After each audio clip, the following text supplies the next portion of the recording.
Всем привет! On se retrouve pour un nouveau format qui est Et en Russie, Kezako, qu'est-ce que c'est? Après vous avoir donné la parole dans Et en français, donnons la parole à des Français, des francophones. Et pour le premier épisode, on va avoir la chance d'avoir Gabriel, qui est le directeur créateur du quartier francophone que certains connaissent. Donc j'espère que vous aimerez la vidéo. N'hésitez pas à commenter, n'hésitez pas à liker et surtout à partager. Donc voilà, bon moment à vous. Bonjour Gabriel. Salut Mika. Comment vas-tu? Mais ça va, et toi? Très très bien. Magnifique beau temps chez toi apparemment. On dirait, mais comme tu peux voir, j'ai un pull. Il fait pas si chaud que ça. Ok. Donc j'ai l'habitude de commencer par 3 questions qui est qui es-tu? D'où viens-tu? Et quel est ton parcours scolaire? D'accord. Alors, qui je suis? Je suis Clément ou Gabriel, ça dépend où. Clément en France, Gabriel en Russie. J'ai utilisé mon deuxième prénom, Gabriel, qui est plus facile quand même. D'où je viens? Je viens d'ici, vraiment presque d'ici. Je suis né à 10 km à Thonon-les-Bains. Donc, je viens d'Évian-les-Bains, c'est situé en Haute-Savoie, en France. Donc dans le nord de la France? Ah non. Dans l'est de la France? Ouais, plutôt. Dans les Alpes. On est à côté de la Suisse, à côté de l'Italie. Voilà, c'est un petit paradis. Et puis mon parcours scolaire, assez classique, rien d'extraordinaire. J'ai fait un bac L. Après, je suis allé à la fac d'anglais, mais vraiment en tant que touriste. C'était plus du tourisme que de l'anglais. C'est-à-dire, j'étais là pour me balader. Et puis, oui, au niveau des études universitaires, il n'y a pas eu grand-chose. J'ai repris les études, en fait, il y a quelques années. Il y a 3 ans, quand j'étais en Russie, c'est-à-dire bien après. On a le même bac que toi et moi. J'ai aussi un bac. Oh. Est-ce que tu as eu des mentions assez bien? J'ai une mention bien. Ah, tu m'as battu, bravo. J'ai une mention bien. Pour être professeur, le bac L, je pense que c'est un des parcours les plus simples, je pense. Ça aide. Donc, après le bac, qu'est-ce qui s'est passé dans ta vie? Ouf. Alors, après le bac, j'étais un petit peu... je savais plus trop quoi faire. J'étais dans un courant spirituel. Je suis parti en Inde, dans un ashram. J'ai passé des moments extraordinaires. J'ai eu un petit peu cette tendance à fuir la société, à pas vouloir travailler. Donc, je me suis retrouvé à faire des formations parce que j'avais quand même une mère qui soutenait ma flemme, ce qui n'a pas été toujours à mon avantage. Mais donc, j'ai fait une formation d'animateur, par exemple. C'est-à-dire s'occuper d'enfants ou d'ados en centre aéré. C'était à l'époque où j'étais DJ, donc j'étais dans la musique électronique. Je me suis aussi formé au métier d'assistant de production. C'est la personne qui aide les ingénieurs son. Donc voilà, un petit peu dans le son, la musique, mais c'était assez récréatif. Ça me permettait pas de gagner ma vie. J'ai continué une formation un peu plus sérieuse pour... toujours dans le secteur de l'animation, pour travailler dans les mairies, pour mettre en place des projets culturels avec les jeunes. Et puis, il y a eu une erreur de dossier. Et en fait, tout ce que j'avais fait est tombé à l'eau. Et c'est à cette époque-là que j'ai rencontré un pote qui me disait qu'il était steward et qu'il avait une vie vraiment cool, il gagnait bien sa vie, il voyageait. Ça m'a vraiment branché, j'ai fait des formations. Et j'ai pu commencer vraiment à travailler, premier emploi sérieux dans les métiers de l'aviation, en tant que steward. Ah ouais, donc bac L, Inde, DJ, animateur, assistant ingénieur de production, steward. Waouh. C'était à l'époque, j'étais quand même... En 2001, j'ai créé une association qui existe toujours ici, qui s'appelle Feeling and Sound. Et c'était une association qui faisait la promotion de la musique électronique. Et au début des années 2000, ici, c'était quand même encore un peu illégal. Et donc, on racontait qu'on organisait des anniversaires et en fait, on organisait des raves. Okay. Et on faisait venir des DJ. Et puis, j'ai continué avec cette association. On s'est implanté dans la région suisse. C'est là où il y a le plus de monde. On a invité des DJ internationaux. On a joué avec eux. On s'est fait inviter. Donc à cette époque-là, c'était aussi l'époque où je me faisais des petits voyages de temps en temps où ça, en Belgique, en Hongrie, en République tchèque, puis on allait mixer. Et on est même allé au Mexique. Voilà. Et à quel moment tu as pensé à un métier pédagogique? Bah, pas à cette époque-là, en tout cas. À cette époque-là, j'aurais jamais cru qu'un jour, je ferais ce que je ferais aujourd'hui, mais vraiment pas. Donc, la pédagogie et tous ces trucs-là, c'est plutôt quelques années après. Donc, je peux continuer mon parcours si tu veux. Ouais, Et puis avant on la va y Russie, on va s'arrêter à la Russie. S'il y a quelque chose à D'accord. rajouter ou pas? Ouais. Alors, donc j'ai été steward pendant 5 ans et j'étais basé à Genève. Je travaillais pour EasyJet. Et puis en 2010, j'ai eu vraiment un grand besoin d'air. Et donc j'ai choisi la destination la plus lointaine possible. Je suis allé vivre en Nouvelle-Zélande pendant presque une année. Et c'est là en fait que j'ai commencé à donner des cours. C'était vraiment un à côté. Et après, l'année suivante, je me suis aperçu que je pouvais encore aller en Australie parce que j'avais le visa et j'étais toujours dans la limite d'âge, malgré ce que je croyais. Et je suis allé à Melbourne. Et c'est là, afin de rester à Melbourne, donc là, en fait, à Melbourne, j'ai commencé vraiment à donner des cours plus sérieusement. Je travaillais dans la restauration, ce qui faisait l'essentiel de mon salaire. Et puis, je commençais plus sérieusement à donner des cours. Mais j'avais pas de formation, en fait. Donc, je regardais un peu ce qu'il y avait, des ressources sur Internet. J'essayais de comprendre un petit peu, pas plus que ça. Mais ça gagnait bien, ça gagnait mieux que la restauration. Et puis, il y arrivait un moment où je devais gagner à peu près la même chose. Et puis, je voulais rester en Australie. Et donc, j'ai opté pour un visa étudiant. Je me suis trouvé une formation à faire dans la pédagogie. C'était un diplôme pour être prof d'anglais qui s'appelle TESOL, Teacher of English to Speakers of Other Languages. Et donc, j'ai fait cette formation qui était vraiment top parce qu'il y avait à la fois de la théorie, il y avait aussi de la pratique parce qu'on était dans une sorte de structure où il y avait des étudiants de toutes les nationalités qui venaient apprendre l'anglais. Et nous, on avait donc des petits stages à faire avec eux. On pouvait tester ce qu'on apprenait sur des étudiants qui étaient là. Donc voilà, c'est là où j'ai commencé à me lancer dans la pédagogie. Donc c'était en 2012. Voilà, donc ça fait un petit moment. Il y a un mème qui dit qu'est-ce qu'un professeur sans pédagogie? C'est juste un bon élève. Et je pense que c'est pas forcément vrai, mais dans le sens où tu as l'expérience de l'Australie. Je suppose que tu as touché la pédagogie parce que tu étais un Français qui parlait français dans un pays étranger. Donc je pense que ça a dû faire des connexions pour certaines personnes, comme ça peut arriver en Russie. En Russie, il y a beaucoup de professeurs qui sont pas professeurs, mais juste qui sont de la langue native. Locuteurs. Ouais. Qui sont locuteurs. Sauf que toi, tu as passé un step où tu as vraiment décidé de te professionnaliser via diplôme, certificat, etc. Mais le premier but, c'était quand même de rester en Australie. C'était pas forcément la formation en elle-même, mais c'est vrai que c'était ce qui était le plus destiné par rapport au parcours que j'avais là-bas, parce que je donnais quand même pas mal d'heures de cours et je me suis dit, bon, bah, autant apprendre quelque chose là-dessus. Et t'as pris goût à ça? Ouais. J'ai eu des très bons profs, ça s'est très bien passé et ça m'a motivé à continuer, bien que j'ai pas continué là-dedans avant quelques années après. Et je suis rentré d'Australie, ça devait être en 2013. J'ai passé quelques mois en Asie et puis, enfin pour rentrer, donc je suis passé quelques mois en Asie et je suis rentré en France, ici, et j'ai pas voulu rester. À la fin de mon séjour en Australie, je parlais sur Skype avec mon frère qui lui était parti à Moscou. Il vivait à Moscou ou il a juste voyagé? Il vivait. En fait, au début, il s'est fait des voyages. Il a fait l'Europe de l'Est et puis après, il est allé à Moscou.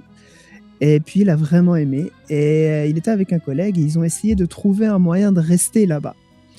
Et ils ont commencé à faire des crêpes dans la rue. Des crêpes. Des crêpes. Ouais, des crêpes à Moscou. Des crêpes françaises, pas des blinis, quoi. Ce qu'ils faisaient, ça ressemblait à rien, à vrai dire. En tout cas, au début. Ce qu'ils faisaient, ça ressemblait à rien. Et puis, donc, il me disait sur Skype, mais viens en Russie, je suis une star ici. Je disais, mais tu peux pas être une star, tu fais des crêpes. Il me disait, mais tu te rends pas compte. Je suis interviewé par plein de journaux, je vais passer à la télé et tout. Et j'avais du mal à le croire. Et je parlais avec ma mère, elle me disait, si, c'est vrai, c'est vrai. Il est tombé, enfin, il a eu plein d'aventures là-bas qui l'ont fait connaître. Et donc moi, quand je suis rentré ici, j'avais dans l'idée de le rejoindre déjà, parce que je voulais pas recommencer une vie ici, recommencer une vie ici, ça m'intéressait pas. Je la connaissais déjà trop. Et donc pour moi, je voulais un peu continuer l'aventure. Donc c'est là où j'ai commencé à faire mon premier voyage à Moscou, et puis donc je l'aidais à faire ses crêpes avec son collègue. Et donc je me suis aperçu, c'est vrai, il était passé à la télé, j'ai vu les émissions, beaucoup de gens le connaissaient. Et c'était un petit peu une coqueluche, du fait qu'il était, il est toujours très beau, et puis son collègue aussi était beau, il faisait aussi des photos de mannequinat, des trucs comme ça. Et donc pour lui, il avait la vie de star. La vie de star, il m'a fait envie. Moi, j'ai pas le même profil que lui, donc j'ai pas eu une vie de star, mais j'ai commencé à faire des crêpes, c'était sympa. Et puis, j'ai commencé à faire mes premières affiches. Il n'y avait pas de nom à cette époque-là, mais voilà, je voulais trouver des élèves. J'ai trouvé des élèves, d'ailleurs. J'ai continué à donner des cours. Et là, tu étais déjà, on va dire, habitant à Moscou, ou c'était juste un voyage ou En fait, j'ai fait pas mal d'allers-retours, à vrai dire. Je restais combien de temps? Je restais 2-3 mois. Je revenais ici. Je restais 1 mois, je repartais 2-3 mois, je revenais, je restais 1 mois. C'était un peu ce rythme-là. Et après, j'ai commencé à prendre des visas business et je restais 6 mois. Et puis ça, on va dire que ça a duré de 2013 à 2016. Et en 2016, mon frère, justement, à cette époque-là, je vivais avec lui. Et il m'a dit, mais pourquoi tu fais pas une école? Tu fais une école ici, dans l'appart où on vit, truc qui tue. Et en fait, l'idée m'a trotté dans la tête. Et puis, je me suis lancé. Je me suis fait aider d'une copine pour les démarches administratives. On est allé aux impôts, on a fait une société et tout. Une OO ou une IP? Ouais. OO directement. Ouais. Et donc, le quartier français à l'époque. Le quartier français est né en septembre 2016. Et donc, j'ai eu la possibilité, à partir de ce moment, de m'embaucher, de me faire des visas de travail qui me permettaient de rester tant que je voulais, en fait. Parce que je pouvais renouveler mon visa depuis la Russie. T'as jamais eu un RVP ou un VNG ou même passeport russe? Alors, en fait, j'étais parti pour faire ces démarches, je les ai faites. Et donc, j'avais fait le Vidnagitienstva parce que je me suis marié à une Russe, donc j'avais la possibilité de faire le Vidnagitienstva par profession, c'est-à-dire toutes les professions que la Russie recherchait. Il y avait toute une liste, et puis il y en avait une, c'était celle de directeur financier. Et comme on sait, en Russie, on n'est pas forcément obligé de correspondre aux cases pour faire des démarches administratives. Donc, j'ai fait la demande pour avoir le VNG en ayant cette profession. Et le temps que je fasse la démarche, la profession n'était plus demandée. Donc, j'ai fait toutes ces démarches pour rien. Et puis la deuxième année, je sais plus, ça n'a pas été. Et puis, à cette époque-là, c'est le moment où j'ai décidé de rentrer aussi. Donc, j'ai pas eu plus de statut un statut plus élevé que le visa de travail. Qu'est-ce que tu dirais sur ton expérience en Russie? Combien de temps déjà tu es resté en Russie? Et quel résumé, qu'est-ce que tu pourras en retenir, positif comme négatif? Je suis resté 10 ans, en gros, de 2013 à 2023. Je sais pas quoi répondre à cette question. C'est une expérience formatrice. Je pense que j'ai beaucoup plus appris en étant parti qu'en étant resté. Si j'étais resté, j'aurais pas autant appris de choses. Donc se confronter à une culture différente, à une langue différente, et puis aussi devoir gagner sa vie, ça permet de voir tous les aspects de la vie à l'étranger, la vie professionnelle, la vie sociale. Et donc, je suis vraiment satisfait d'avoir fait ce que j'ai fait. Ça c'est peut-être pas la question que tu me poses. Mais non, quand je regarde derrière moi, je pense que la Russie a été un terrain très favorable à l'activité que je voulais développer. Personne ne m'a mis de bâton dans les roues et il y avait une solution pour tout en fait. Et j'ai trouvé ça facile. Alors c'est vrai que j'ai pas vraiment d'éléments de comparaison parce que je me suis pas lancé dans l'entrepreneuriat ailleurs qu'en Russie. Mais de ce qu'on me disait et de ce qui me semblait, il y avait quand même des facilités, des avantages en termes de charges administratives, enfin de charges, je veux dire, de travail administratif. C'est assez léger à mon avis. Et puis pour une petite entreprise, c'est possible de se lancer par rapport aux impôts que tu payes ou à des choses comme ça.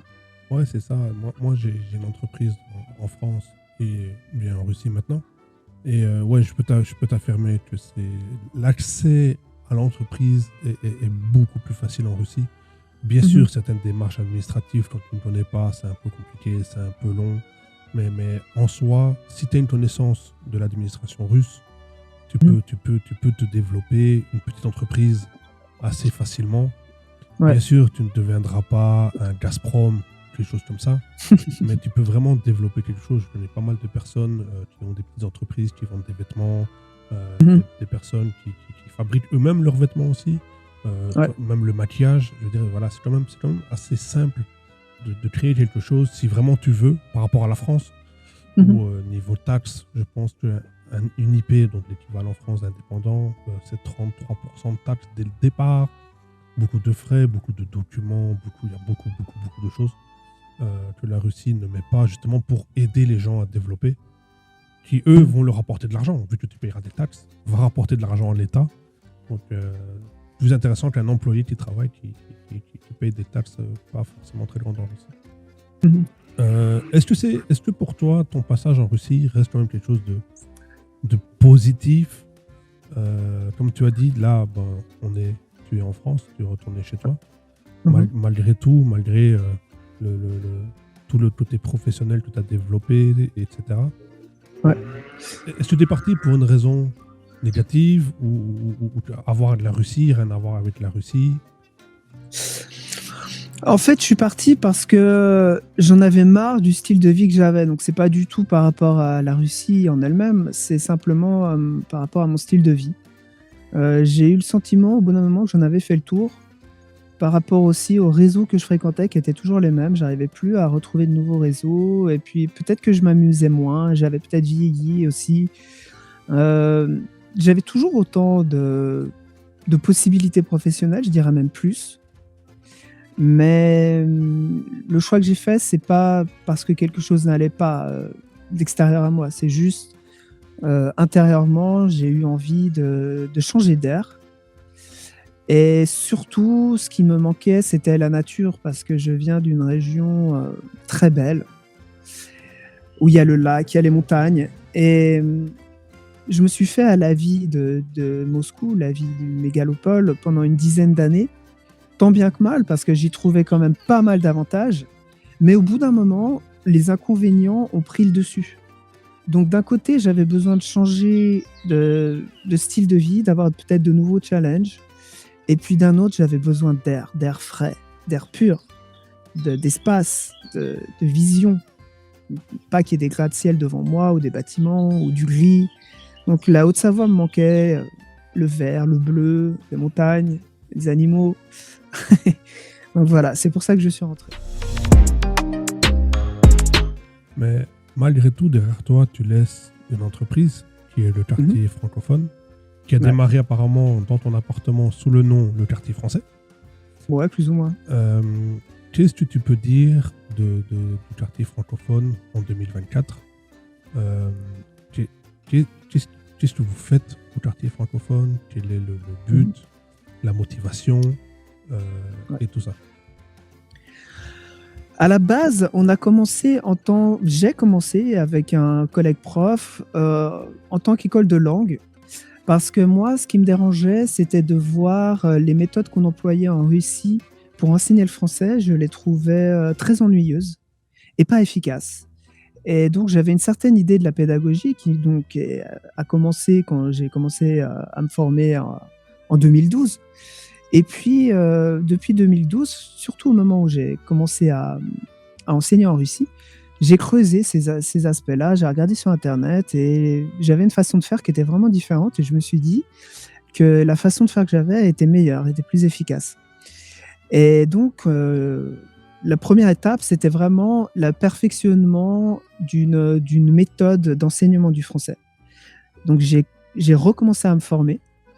Et puis, assez vite, j'ai eu une vision un peu plus large parce que je voulais aussi donner, donner des éléments de culture française qui n'étaient pas donnés à Moscou.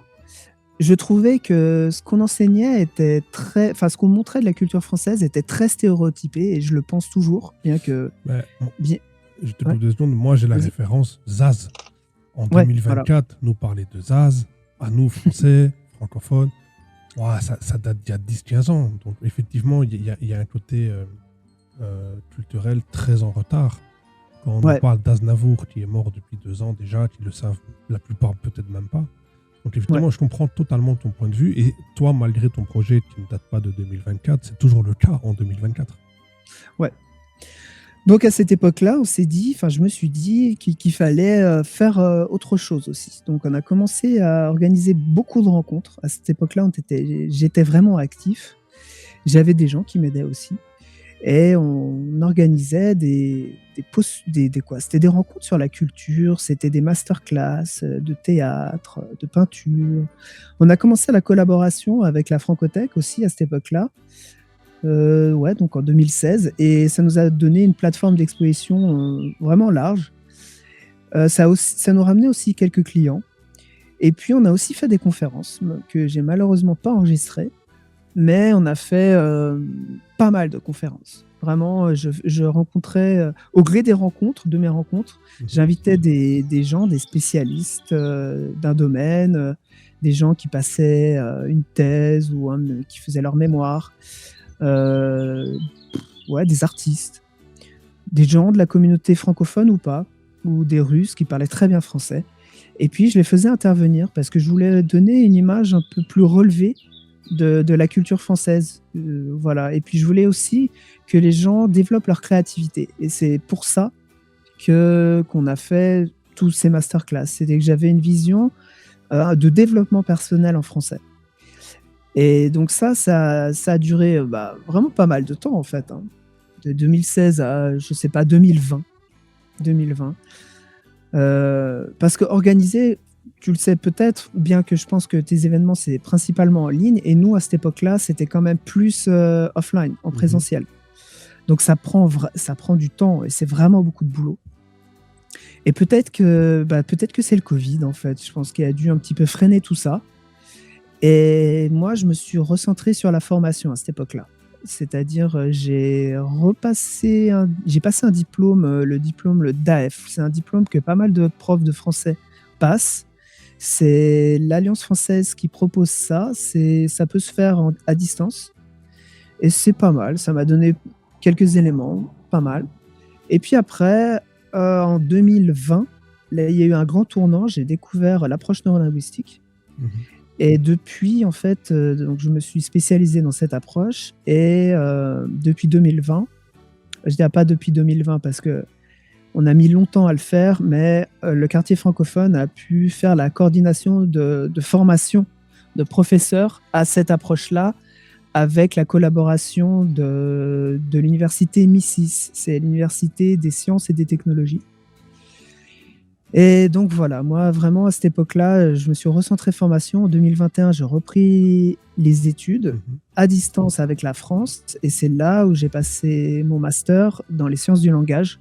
Donc c'est pas vraiment la pédagogie, mais c'est lié.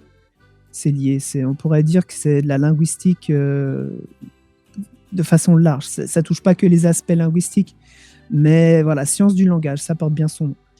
Et donc voilà, il y avait une vingtaine de matières. J'ai fait mon mémoire, et c'est aussi, j'ai trouvé le sujet de mon mémoire grâce à Vyshchee Shkola Ekonomika, donc la faculté des hautes études économiques de Moscou. parce que j'ai eu l'occasion de faire un stage dans le laboratoire qui s'appelle Language and Brain, qui est un laboratoire de neurolinguistique et psycholinguistique. J'ai rencontré la directrice de ce laboratoire, Olga Dragoy, avec qui je me suis très bien entendu. Et en une semaine, j'avais ma carte universitaire et je pouvais suivre les cours de licence 3e année, option neurolinguistique, psycholinguistique, parce que ça m'intéressait vraiment. C'était ça qui m'intéressait le plus dans les sciences du langage. Et donc, j'étais en auditeur libre et plusieurs fois par semaine, j'allais suivre des cours. J'ai trouvé le sujet de mon mémoire. J'ai écrit mon mémoire et j'ai développé une collaboration avec une fille qui était très douée et qui était justement en licence 3e année. Et on a participé à une conférence internationale organisée par l'Université de Chypre sur l'enseignement des langues et des cultures. Et donc, c'était très technique. On avait assez peur parce qu'il n'y avait que des doctorants ou des scientifiques. Et puis nous, elle était en licence et moi en master. On s'en est quand même pas mal tiré. On a écrit un article qui a été publié il y a peu de temps, un article scientifique, donc sur le même sujet toujours. Et donc voilà, on est parti du quartier francophone, j'en suis arrivé à ça. Mais quand même, il y a un lien parce que tout ce que j'apprends, en fait, je le déverse dans le projet. J'en fais part à mes professeurs et ça m'a donné une expertise qui a permis de faire avancer le quartier francophone et faire avancer le service qu'on propose aux gens, qui est d'avoir la meilleure façon d'apprendre le français, en fait. Et d'ailleurs, on s'est étendu à l'enseignement du russe depuis peu.